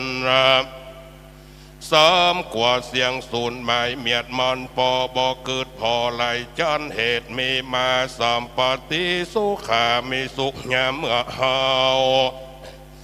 ได้ใจมีสุขเมื่อเฮาได้ปล่อยเตตันแล้วแต่เจตนาบานบริจาคยามเมื่อเฮาต้องไหลได้ปลอดพลากจากลาตายสัมปติตั้งไหลน้อยใหญ่เฮาไปต้ยบ่ได้สักอันสาธุจานาเลยอันว่าสาธุจานาตั้งไหลจุกโพงอันน้อมนามาสู่สมาคมหวังใจมาคอยจมวิโมกผลจากโลกสู่เนรปานโดยปาลามิยานอันแก่กาต้านเป็นเบื้องหน้าตีเฮาเข้าใจต้านเป็นเครื่องสีให้ตั้งใจเฮอมันใส่สารางอาจโพจากรูบริจาคของนอกกายเสิงก็โหแล้วว่ากันเฮาไตก็ตึงเอาไปต้ยบ่ได้ยอมเหลือละไว้ในโลกาผู้นั้นน่าเจอว่าสัทธาอันวิเศษเห็นการได้เสียสละกิเลสเครื่องไปในหือให้ตยไปบ่จ้าดังสมณสัทธาและมูลศรัทธาเฮาเจ้าข้ามุ่งหน้ามานำตาลยักหาวิหารหลังงามและเจดีย์ชเวดากองในกาละนวันนี้เราอันว่าเจดีย์ชเวดากององค์จำลองและวิหารหลวงวัดนามอนห้วยแก้วได้สร้างเสร็จแล้วงามตาขนาดงบประมาณเปิดว่าได้25 ล้านบาทด้วยความสามารถของท่านพระอาจารย์สมหวังด้วยพลังแห่งศรัทธางามแต่งามว่าเป็นดีเมารูปทรงเราเอกอ่างล้องใหญ่กว้างเจียงคานจากได้กระตามฉลองปล่อยหลวงใหญ่ในวันที่4วันพุธกุมภาพันธ์2567ฮือสำเร็จดังแก้วมาโนในฝากฟังไว้ในศาสนาพุทธเจ้าฮือหาลาบต่อเต้าหาปานภาวะสานอนจุงจักมีเตียงแต่ดีลีแต่ว่าก่อนเฮาจากได้ปล่อยหลวงบริจาคดาตานยังวิหารหลังงามและลาตานาคาลาเจดีย์ชเวดากององค์จำลองนั้นเราจากได้กะตามซึ่งบุญอันบ่อเศร้าทักษินานุปาทานเสียก่อนเพื่อบ่เฮอสามานาศรัทธาและมูลศรัทธาผู้ขาตั้งหลายได้ย่อนตั้งตานตามจริตโบราณอันมีก่อนเกลือเก่าอันสืบมานั้นเล่าแต่งอาติตาโดยนิมนต์พระสังฆาท่านเจ้าผู้เป็นตักษิณายโยนั้นเล่าตั้งปวงมาลาภักษินามวลฝูงนี้ เฮอมันกลีเจยบานตามมโนไฟอ่างบ่เฮอได้วิดได้ว่างสักพักการเมื่อขออุทิศบุญยสานไปหายังโหเมโคโนโอปาลาการต่อวัดมอนหอยแก้วตั้งแต่ต้นจนสุดแล้วบัวลำมวนปาริปุนางแลบล้วนทวนบอกขาดจากใดบริจากเตตานเสิ่งทักษินานุปทานอันพาเสดขอกุศลผลหน้าบุญเกิดมีมาแก่ครูบาเจ้ามอนอินโตวัดฟ้าลังผู้เป็นดังพระอุปัชฌายะของหลวงพ่อพระครูกัลยาณปาโมทเป็นผู้สร้างย่องผาโยดแกงอารามจากอุทิศกุศลไปหาสวัสดิ์เจ้าหลวงปู่ทองสิริมังคโลผู้เป็นสังฆาอุปถัมภ์นำสร้างยังวิหารหลังกว้างและเจกนี้จะเวดากองจำลองของวัดมอนหอยแก้วจนสำเร็จแล้วปริปุณณาอุทิศหายังเทวบุตรเทวดาอินตาพรหมยมยักษ์ทุตนาดนำบาราแดกอ้อยส่วนสภาสัตว์ตั้งหลายตลอดจนบรรพบุรุษพ่อแม่ปู่ย่าตานายลูกเต้าญาติมิตรนาพี่ไตเก่าเน่าเมินบ่เฮอได้เขินค้างสักประการขอหน้าบุญตาจงไปหลอดอย่าได้กระได้กาเฮอสมดังกามกามหาทานาของผู้ค้าตั้งไหลนั้นจงจักมีโกศลบุญญาลาสียกหินมีมากอ่อนผู้ค้าหากได้การตำแล้วจะขอบงูทิสาไปหายังเทวดาเจิญจุงไว้อ่อนเคยอยู่ไกลขอบสีมานบนิวานมยืนใบสาภาพไข่เสียงจุอง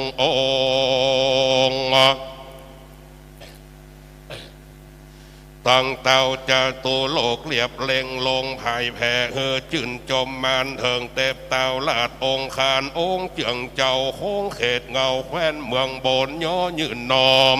แผ่ภัยพลจงสาบแจงแห่งดวงไทยเนาะเจ้าจือเมตไต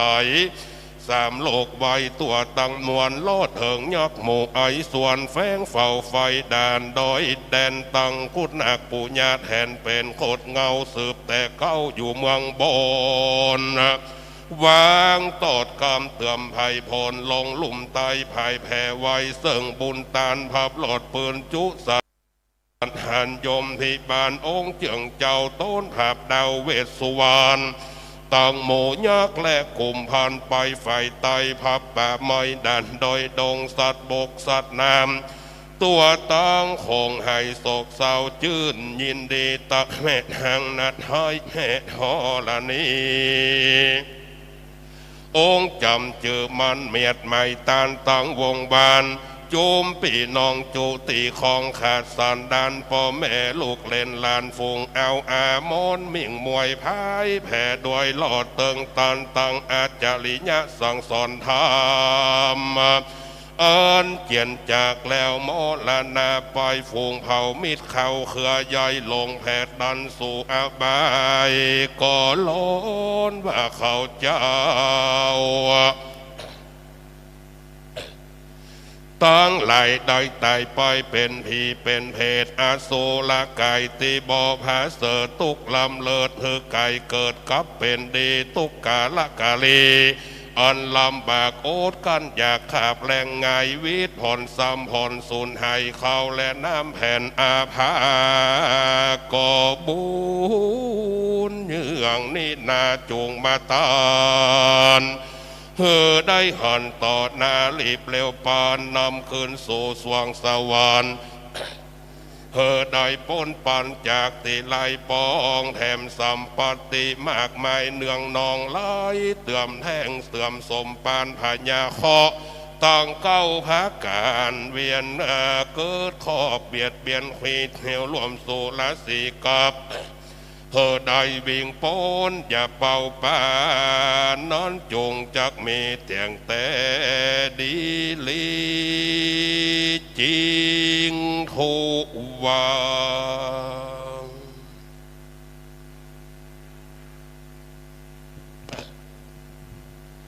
เชิญทุกท่านได้ตั้งอกตั้งใจ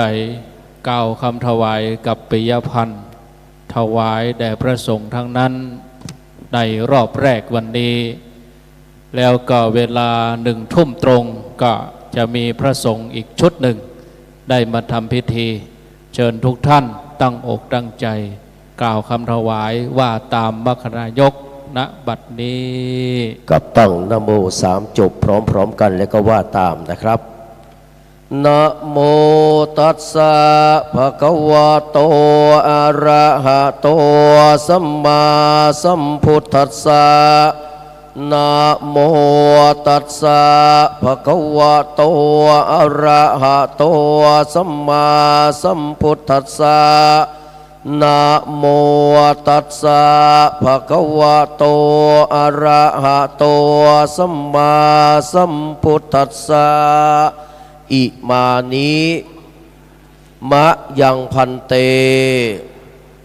กัปปิยพันธานิ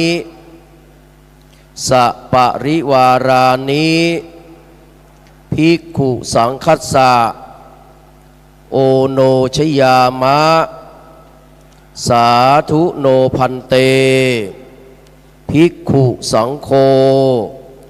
อิมานิกัปปิยพันธานิสะปริวารานิปฏิคันหาตุอินทัสสะสิริมังคลัสสะเจวะมะตะกัสสะยาตะกัสสะทักขินานุปทานัฏฐายะอัมหากัญจะทีฆรัตตังหิตายะสุขายะวัฒนายะโชติกายะจะข้าแต่พระสงฆ์ผู้เจริญข้าพระเจ้าทั้งหลายขอน้อมถวายเครื่องกัปปิยพันธ์กับทั้งของบริวารทั้งหลายเหล่านี้แก่พระสงฆ์ขอพระสงฆ์จงรับเครื่องกัปปิยพันธ์กับทั้งของบริวารทั้งหลายเหล่านี้ของข้าพเจ้าทั้งหลายเพื่อสำเร็จประโยชน์เป็นทักษิณานุปทานถวายแก่ดวงวิญญาณบุรพาจารย์อันมีท่านพระครูวรวุฒิคุณอินโทและพระเดชพระคุณพระพรหมมงคลทองสิริมังคโลผู้มรณภาพไปแล้วรวมทั้งญาติทั้งหลายผู้ล่วงลับไปแล้วและเพื่อเป็นประโยชน์เป็นความสุขเป็นความเจริญรุ่งเรืองและเพื่อความมั่นคงไพบูรณ์แก่ข้าพเจ้าทั้งหลายด้วยตลอดกาลนานเทินสาธุกราบนิมนต์ท่านพระครูกัลยาณปราโมทย์เจ้าวาดวัดม่อนห้วยแก้วได้ประเคนกันพระพุทธขอกราบนิมนต์ครับนิมนต์ท่านพระอาจารย์วรรณชัยชยานันโทวัดพุทธศรีคีรีได้ประเคนพระสงฆ์รูปแรกขอนิมนต์ครับ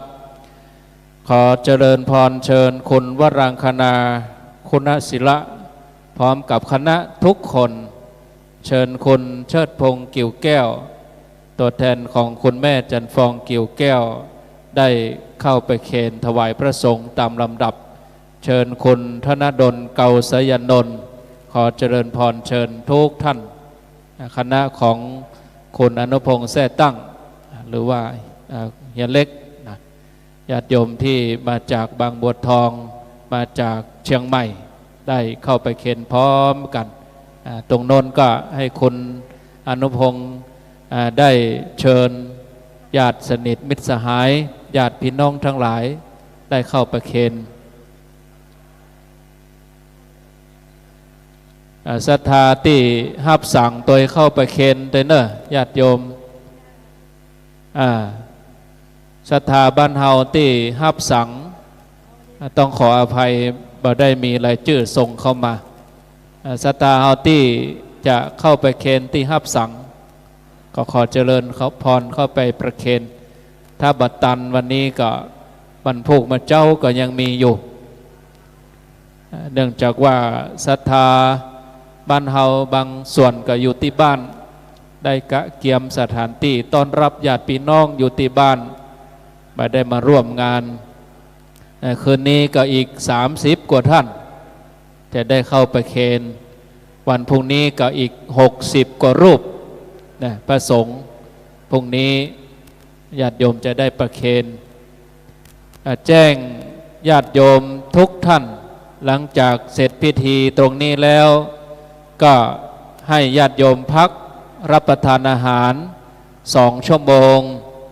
เวลา 19 นาฬิกา 1 ทุ่มตรงก็เชิญทุกท่านมาพร้อมกันในวิหารนี้จะได้ประกอบพิธีเจริญพุทธมนต์พุทธาภิเษกสมโภชคืนนี้ตลอดทั้งคืนมีการกวนเข้าติ๊บตยแล้วก็เตศแถม3 ผูก 3 กันปฐมสมโภชพุทธาภิเษกธรรมจักรไปเคนที่ท่านอาจารย์สมหมายตัววัดหนองเขียดครุฑเวโรวันอำเภอบ้านห้องจังหวัดลำพูนทุกท่านได้ประเคนเรียบร้อยส่วนผ้าที่จะห่มพระนั่นนี่ต้องรอพรุ่งนี้เช้าก่อนนะโยมนะพระพุทธรูปองค์นี้ยังผสมบุญเตื้อพระสงฆ์ต้องพุทธาภิเษกเสกซองย้อมยศเรียบร้อยเขาถึงจะเอาผ้าที่เขาเตรียมมาไปคลุมตอนนี้ยังผสมบุญเตื้อคืนนี้โยมก็เอาเข้าพิธีพุทธาภิเษกก่อนจะนำมาถวายท่านพระครูกัลยาณปโมทก่อนก็ได้นะเพื่อความสบายใจแล้วใจนะเชิญเจ้าภาพได้เอาผ้าคลุมพระประธานมาถวายประเคนท่านพระครูกัลยาณปโมทเรียบร้อยแล้วก็จะได้เอาเข้าพิธีพุทธาภิเษกในคืนนี้เชิญทุกท่านตั้งอกตั้งใจได้เข้ามาประเคนเดี๋ยวรอสักกรรมประเคนพร้อมกันอีกสักครู่หนึ่งญาติโยมที่มาจากบางบัวทองกรุงเทพมหานครจำนวน1 รถบัสและญาติโยมที่มาจากเชียงใหม่เสร็จพิธีนี้แล้วก็เชิญรับประทานอาหารที่ข้างวิหารแบบขันโตกล้านนาแล้วก็มีการแสดงด้วยนะมีการฟ้อนรำตามจารีตต้อนรับแขกบ้านแขกเมืองรับประทานอาหารที่วัดแล้วก็ร่วมพิธีในเวลา1 ทุ่มตามลำดับไป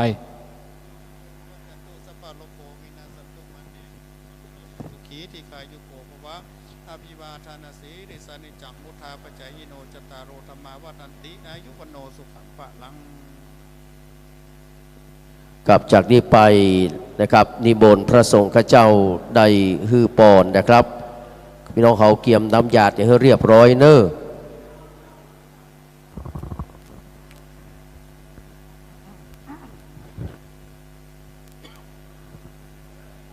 กับนิมนต์กับเรียนเชิญครับท่านเจ้าภาพกลับไปนั่งที่ครับเพื่อที่จะกรวดน้ำนะครับ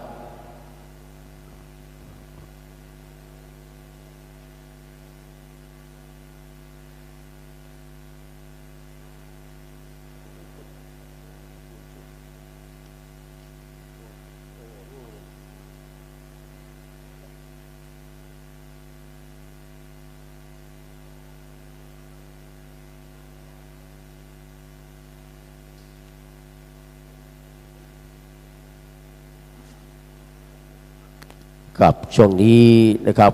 ท่านอาจารย์สมหวังได้ฮื้อปอนกับญาติโยมชุดที่สองนะครับที่ได้นำผ้าห่มนะครับมาถวายนะครับพระห่มพระพุทธนะครับวันพรุ่งนี้เราถึงจะได้ทำการแต่งองค์ทรงเครื่องเนาะนะครับหลังจากที่เสกซ่อมย้อมยกแล้วครับครับเรียนเชิญกลับไปนั่งที่รับรองนะครับเดี๋ยวเราจะได้รับพรในส่วนที่หนึ่งนะครับครับขออนุโมทนาสาธุกับทุกคนทุกท่านด้วยนะครับเรารับพรกรวดน้ำก่อนในช่วงนี้นะครับเตรียมน้ำหยาดให้พร้อมนะครับครับนิมนต์พระสงฆ์ให้พรเลยครับ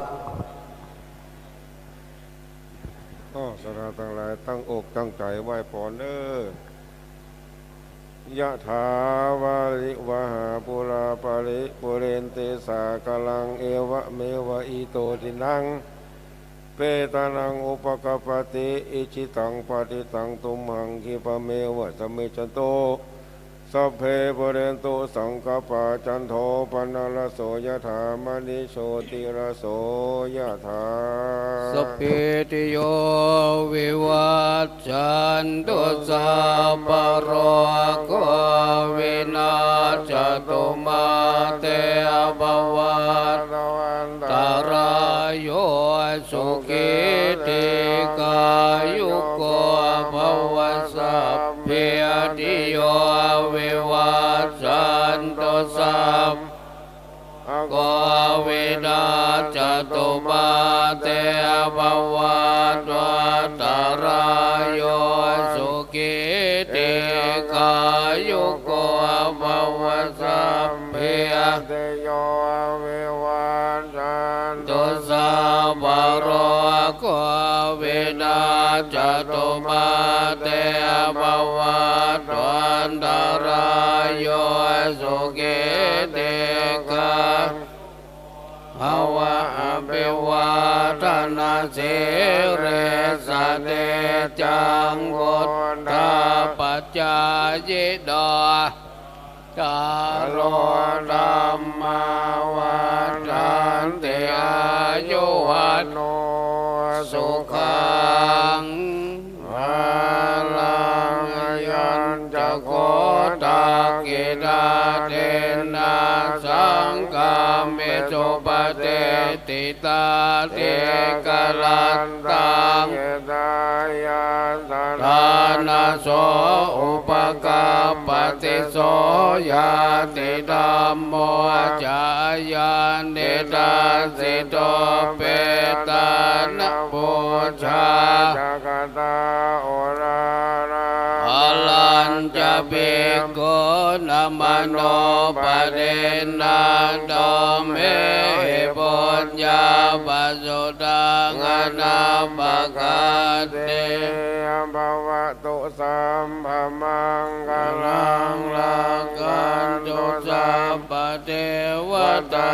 สัพพพุทธานุภาเวนัสตาโสเดภวันภวตุสัพพมังคลังลักขันตุสัพพเทวตา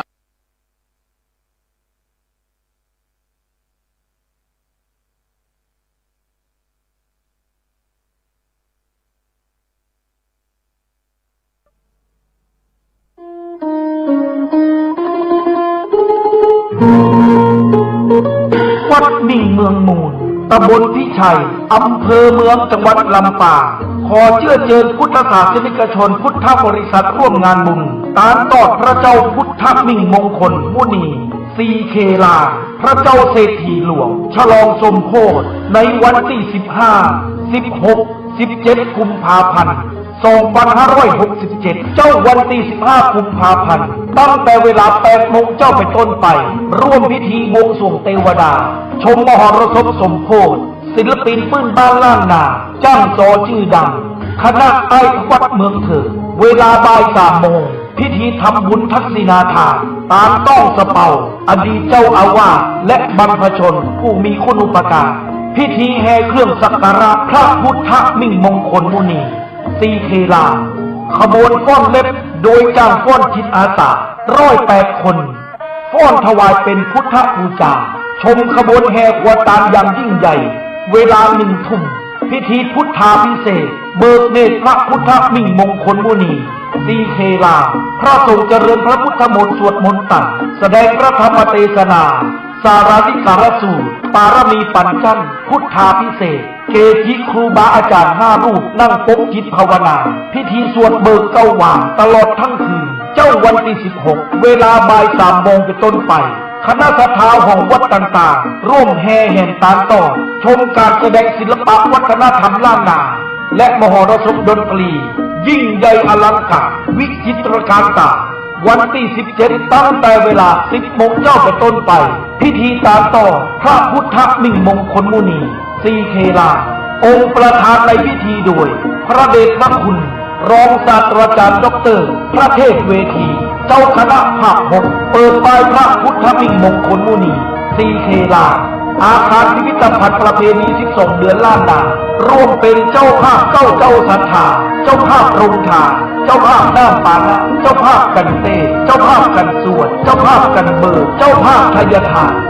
200 ชุดละ 2,000 บาทและเจ้าภาพต่างๆติดต่อสอบถามรายละเอียดได้ที่ผู้ช่วยศาสตราจารย์ดร.พระครูสิริธรรมบัณฑิตเจ้าอาวาสวัดมิ่งเมืองมูลรองผู้อำนวยการฝ่ายวิชาการมหาวิทยาลัยมหาจุฬาลงกรณราชวิทยาลัยวิทยาสงฆ์นครลำปาง064-949-5999หรือทำบุญผ่านบัญชีธนาคารกรุงไทยสาขาประตูชัยบัญชีออมทรัพย์เลขที่536-086-1738ชื่อบัญชีวัดมิ่งเมืองมูลบัดนี้หรือไปร่วมงานตามต้อนสมโภชพระพุทธมิ่งมงคลมุนีสีเคลาหรือพระเจ้าเศรษฐีหลวงขนาดหน้าตัก8 เมตรในวันที่15-16-17 กุมภาพันธ์ 2567 ณ วัดมิ่งเมืองมูลถนนพหลโยธินลำปางงาวตำบลพิชัยอำเภอเมืองจังหวัดลำปางโดยกันเด้อครับ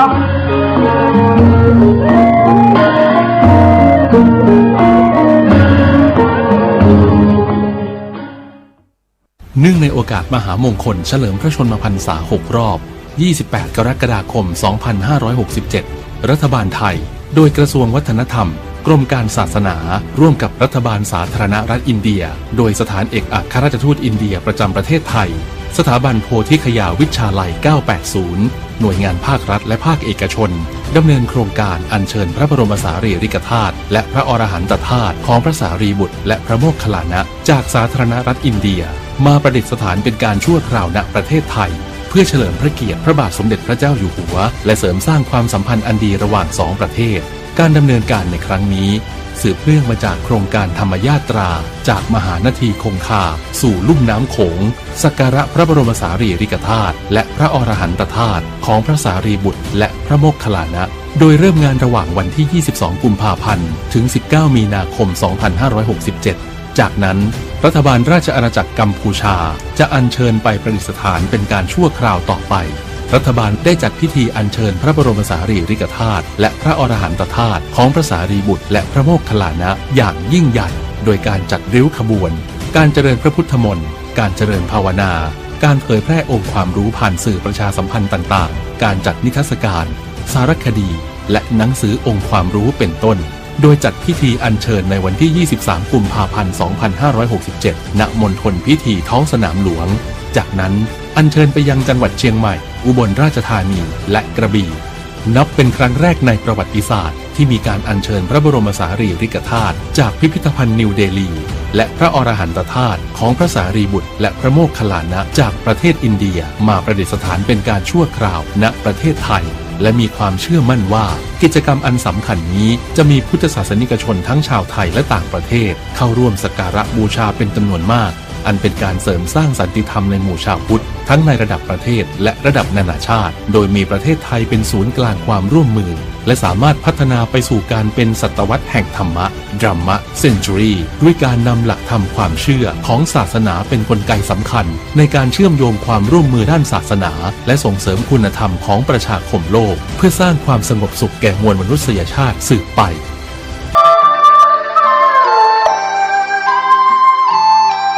ข่าวสารเพื่อการประชาสัมพันธ์ขอเชิญชวนผู้ใจบุญใจกุศลร่วมบูรณะปฏิสังขรณ์วิหารวัดชัยสถานป่าเศร้าน้อยตำบลสันปุเรยอำเภอดอยสะเก็ดจังหวัดเชียงใหม่ปัจจุบันมีพระครูประภัชชัยคุณเป็นเจ้าอาวาสวัดชัยสถานป่าเศร้าน้อยเป็นเจ้าคณะตำบลสันปุเรยเขต 2พร้อมคณะศรัทธาภายในภายนอกร่วมกันบูรณะปฏิสังขรณ์วิหารของวัดชัยสถานป่าเศร้าน้อยกำหนดการเริ่มบูรณะตั้งแต่29ธันวาคมพุทธศักราช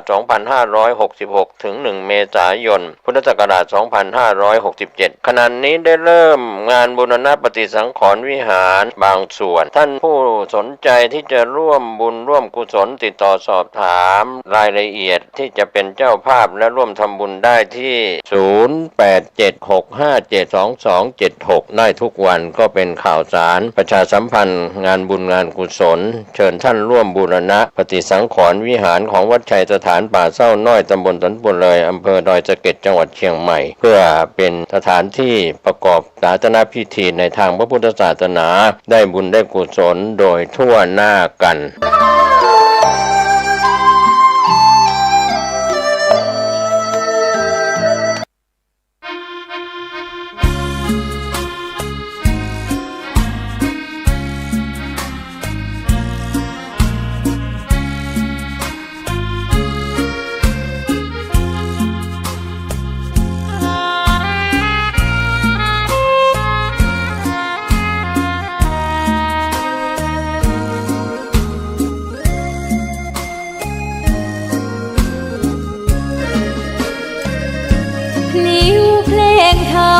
ถูกถ้อยคำเข้าถึงจิตใจ